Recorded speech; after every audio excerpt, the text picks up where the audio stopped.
I found that nothing in life is worthwhile unless you take risks. Nothing. Nelson Mandela said, "There is no passion to be found playing small and settling for a life that's less than the one you're capable of living."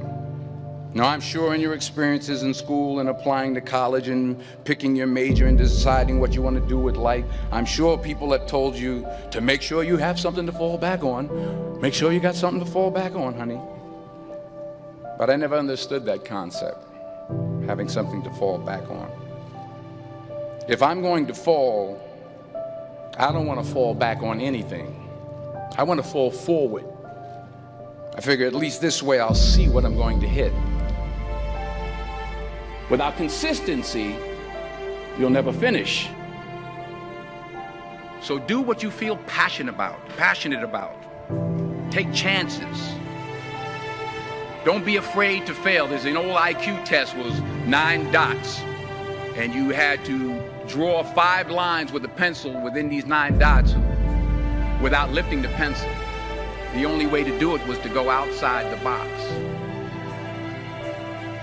Don't be afraid to think outside the box. Don't be afraid to fail big, to dream big. But remember, dreams without goals are just dreams. Reggie Jackson struck out 2,600 times in his career, the most in the history of baseball. But you don't hear about the strikeouts. People remember the home runs. Fall forward. Thomas Edison conducted 1,000 failed experiments. Did you know that? I didn't know that. Because the 1,001st was the light bulb. Fall forward. Every failed experiment is one step closer to success. You've got to take risks, and I'm sure you've probably heard that before, but I want to talk to you about why that's so important. You will fail at some point in your life. Accept it. You will lose. You will embarrass yourself. You will suck at something. There's no doubt about it. And I know that's probably not a traditional message for a graduation ceremony, but hey, I'm telling you, embrace it, because it's inevitable.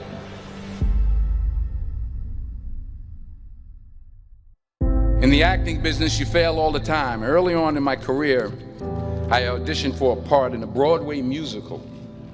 Perfect role for me, I thought, except for the fact that I can't sing. I didn't get the job. But here's the thing. I didn't quit. I didn't fall back. I walked out of there to prepare for the next audition, and the next audition, and the next audition. I prayed. I prayed, and I prayed. But I continued to fail, and fail, and fail. But it didn't matter, because you know what? There's an old saying, you hang around the barbershop long enough, sooner or later you're going to get a haircut. So you will catch a break, and I did catch a break. Last year, I did a play called Fences on Broadway. But here's the kicker. It was at the Court Theater. It was at the same theater that I failed that first audition 30 years prior. The point is, every graduate here today has the training and the talent to succeed. But do you have the guts to fail? If you don't fail, you're not even trying. I'll say it again. If you don't fail, you're not even trying. To get something you never had, you have to do something you never did. So imagine you're on your deathbed, and standing around your deathbed are the ghosts representing your unfulfilled potential. The ghost of the ideas you never acted on. The ghost of the talents you didn't use. And they're standing around your bed, angry, disappointed, and upset. They say we came to you because you could have brought us to life, they say. And now we have to go to the grave together. So I ask you today, how many ghosts are going to be around your bed when your time comes?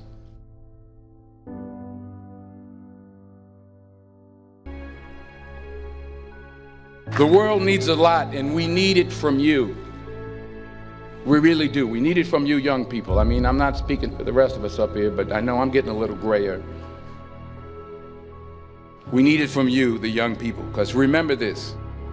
You got to get out there. You got to give it everything you got, whether it's your time, your talent, your prayers, or your treasures. What are you going to do with what you have? I'm not talking about how much you have. Some of you are business majors, some of you are theologians, nurses, sociologists. Some of you have money, some of you have patience, some of you have kindness, some of you have love, some of you have the gift of long suffering. Whatever it is, whatever your gift is, what are you going to do with what you have? All right, now here's my last point about failure.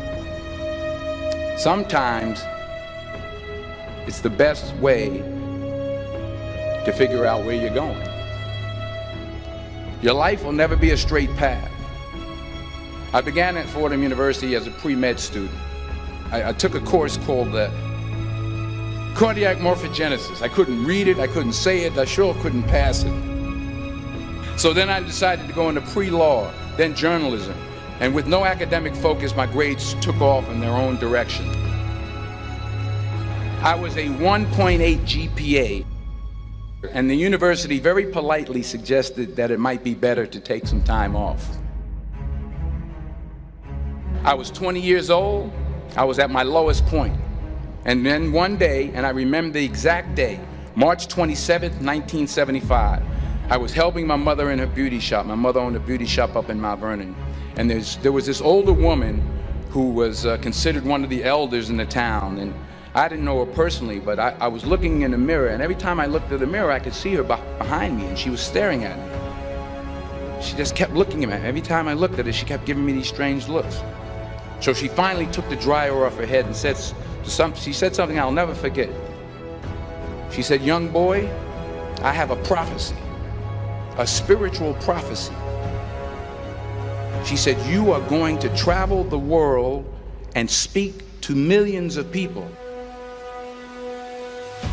And in the years that followed, just as that woman prophesied, I have traveled the world and I have spoken to millions of people through my movies. Millions who up till this day couldn't see me,